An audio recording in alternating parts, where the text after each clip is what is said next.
as you touched on the leadership about Jordan Love, was even when it was unclear if Aaron Rodgers was returning or coming back, people said that Jordan Love was kind of like the leader in the clubhouse, even though he wasn't QB1. Have you seen his leadership and comfortability to lead grow when Aaron Rodgers isn't there and to get the elephant out of the room, in terms to speak?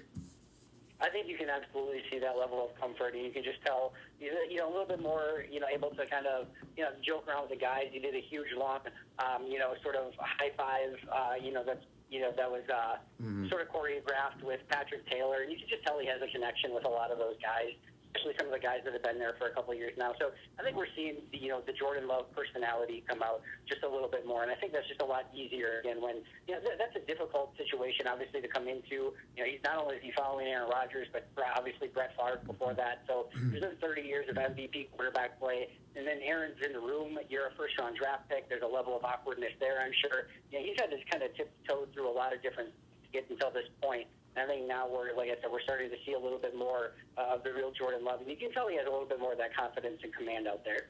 First time since 1992, you said it, that a guy not named Rodgers or Favre has been starting on week 1. Look, Love has potential, but he only has thrown 88 passes.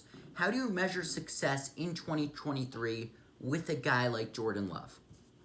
Yeah, I think it's all going to be about growth, and I think it's going to be how he improves as the course of the season goes along. I don't think anyone's just expecting him to all of a sudden come in and just all of a sudden take the reins from Aaron Rodgers and be like, well, they didn't miss a step going from Favre to Rodgers to Jordan Love. There's going to be a learning curve here, and I think there's going to be some moments, and I think there's going to be some offensive performances that are probably going to be a lot to leave, leave a lot to be desired from time to time. But I think what we're really looking for is growth throughout the season. And does he look like he can ultimately be the guy in Green Bay? Green Bay signed him to a one-year extension.